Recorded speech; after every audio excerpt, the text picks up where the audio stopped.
Self technical help YouTube channel में आप सभी लोगों को स्वागत है एक नए वीडियो की कड़ी में। दोस्तों, आज का वीडियो कौन सी टॉपिक में बात होगा हमने थंबनेल में बता दिया, फिर भी एक बार दिखाने का प्रयास कर रहा हूं। एपीएस कंपनी 3 साल पुराना हिसाब मांग रहा है। ये कोई बड़ी साजिश तो नहीं है, कुछ बड़े कंपनी डाउन हो गए। दोस्तों, बात करेंगे, साथ साथ बात करेंगे कि अगर NPCI MCA registered reserve bank का रूल्स एंड रेगुलेशंस माना हुआ कोई कंपनी के साथ आप काम करना चाहते हैं तो आप हमारे साथ काम कर सकते हैं। दोस्तों, एईपीएस आधार पे एमएटीएम कुछ रेपुटेड कंपनी के साथ आपको जरूर जाना चाहिए, लेकिन अगर बात आता है recharge, bill payment, LIC, credit card bill payment, payment gateway, wallet load, अच्छे कमीशन, तो आपको सारे सर्विस एक ही पोर्टल या एईपीएस कंपनी से लेना है। ये जरूरी नहीं है, क्योंकि वो लोग कमीशन बहुत ही कम देते हैं। आपको रेपुटेड टीम के साथ, रेपुटेड कंपनीज के साथ जुड़ के खुद का पोर्टल बनाने के लिए सोचना चाहिए, अगर आपके पास टीम है। दोस्तों, एईपीएस कंपनीज हमने गूगल में सर्च किया तो एनपीसीआई सबसे पहले आ जाता है। List of banks names live on AEPS आप देख सकते हैं, और भी बहुत सारे चीज़ें आप देख सकते हैं। स्क्रॉल डाउन करेंगे तब भी which is the top 10 AEPS company हम क्लिक किए थे, लेकिन कुछ ऐसे कंपनीज के नाम आ गए जो कंपनी के साथ हम काम नहीं करते और आप लोगों को भी सलाह देते तो थोड़ा दूर रहिए। जिसके अंदर कुछ सॉफ्टवेयर डेवलपर का कंपनी भी है, कुछ सॉफ्टवेयर डेवलपर ऐसा है जो आपके साथ ऑलरेडी फ्रॉड टाइप का काम कर चुके हैं। कुछ ऐसे कंपनी है जो आपको बिना बताए आपके वॉलेट ब्लॉक कर दिए। लेकिन साथ साथ ये बात भी है, सिस्टम है तो कभी भी डाउन हो सकता है। पिछले कुछ दिनों से कुछ रेपुटेड कंपनीज जिसके अंदर हम भी काम करते हैं, आईएमपीएस डाउन है, एईपीएस काम कर रहा है, सेटलमेंट नहीं हो रहा है, डीएमटी नहीं हो रहा है, और भी जो सर्विसेज वो नहीं हो रहा। तो इससे दोस्तों डरना नहीं है।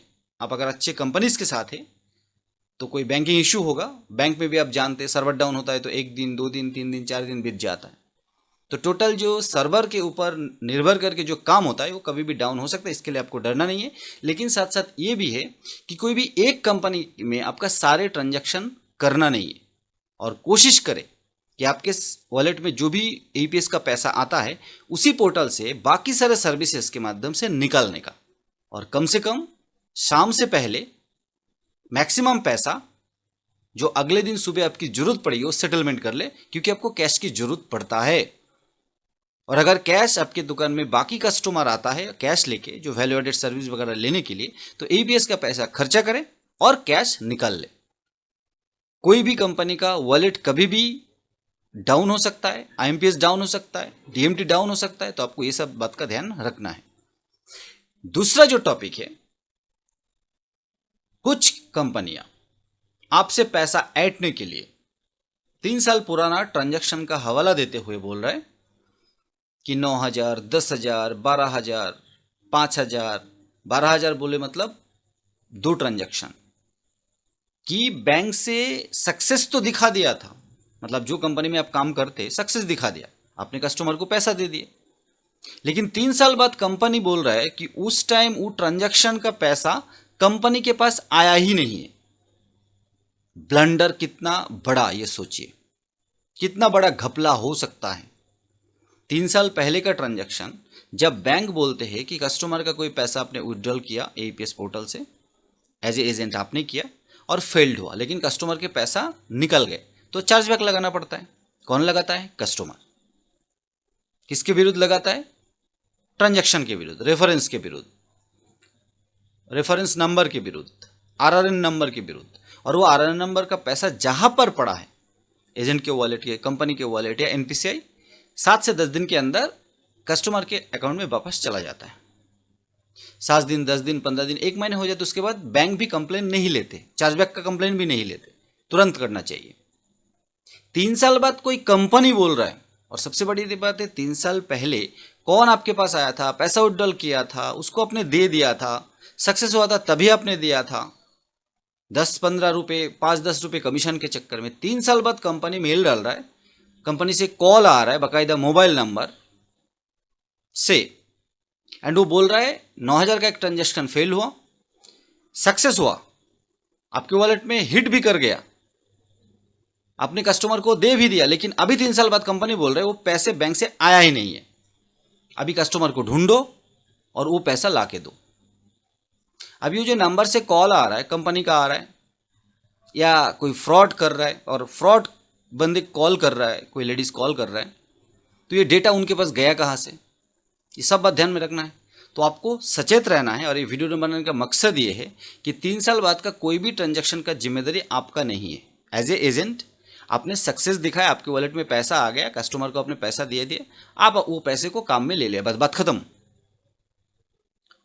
उसके बाद क्या होगा, कितने दिन बाद होगा, अगर तुरंत होता है 2-4 दिन, 10 दिन, 15 दिन, 1 महीने के अंदर, तब भी आपके ऊपर कंपनी प्रेशर तो नहीं दे सकते, लेकिन बोल सकते। यह कंपनी को बोलो ना, कस्टमर को जैसे बताया जाता है कि चार्जबैक लगा दो, तो कंपनी को बोलो ना कि चार्जबैक लगाए। वो बैंक तो अभी भी कहीं ना कहीं पर एग्जिस्ट कर रहा है।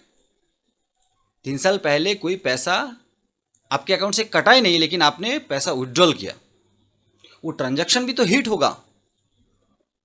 पैसा डेबिट हुआ, बाद में वापस क्रेडिट हो गया, तो कस्टमर को बताते हुए कंपनी वो बैंक के माध्यम से कस्टमर से पैसा निकाले, एजेंट क्यों देगा? बात को समझ रहे हैं ना? और ये बड़े कंपनी कर रहे हैं। हालांकि वो कंपनी के साथ हम काम नहीं करते हैं, कुछ दिन शायद किए थे, आप लोग अभी भी कर रहे हैं।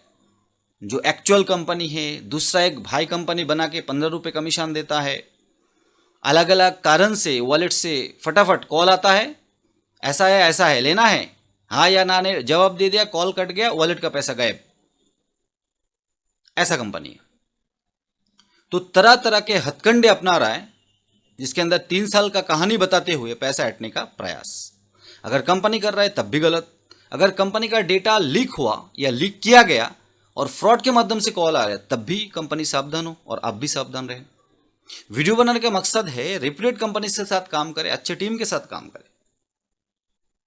और दोस्तों एईपीएस वगैरह कुछ सर्विसेज है जो आपको रेप्यूटेड कंपनी के साथ करना चाहिए। बाकी अगर आप बहुत दिनों से मार्केट में हैं और आपके पास अच्छा टीम है, तो रिचार्ज, बिल पेमेंट, LIC और भी बहुत सारे सर्विस, वैल्यूएडेड सर्विस आप कस्टमर को देके बहुत ही कम पैसा कमा रहे हैं। मैं आज एक पोर्टल का देख रहा था, मास्टर डिस्ट्रीब्यूटर को 3.5% देते हैं कमीशन BSNL में, जहां पर हम मास्टर डिस्ट्रीब्यूटर को लगभग 5.5 पौने 6% देते हैं। कोई पोर्टल लेता है तो उसको लगभग 6% के आसपास कमीशन दिया जाता है।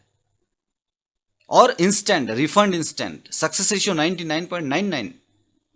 तो ये रिचार्ज, बिल पेमेंट के लिए आप दूसरे कंपनी के पास क्यों जाना है? टाइम आ गया, आप अपना खुद का फ्यूचर बनाएं। और अगर इसमें आप हमारे साथ जुड़ के काम करना चाहें तो जरूर हमारे साथ कांटेक्ट करें, डिस्क्रिप्शन में डिटेल्स रहेगा। कॉल करें, व्हाट्सएप करें, सलाह लें और आगे बढ़े। मिलते इसी तरीके का डेडिकेटेड नए वीडियो के साथ, तब तक के लिए जय हिंद, वंदे मातरम।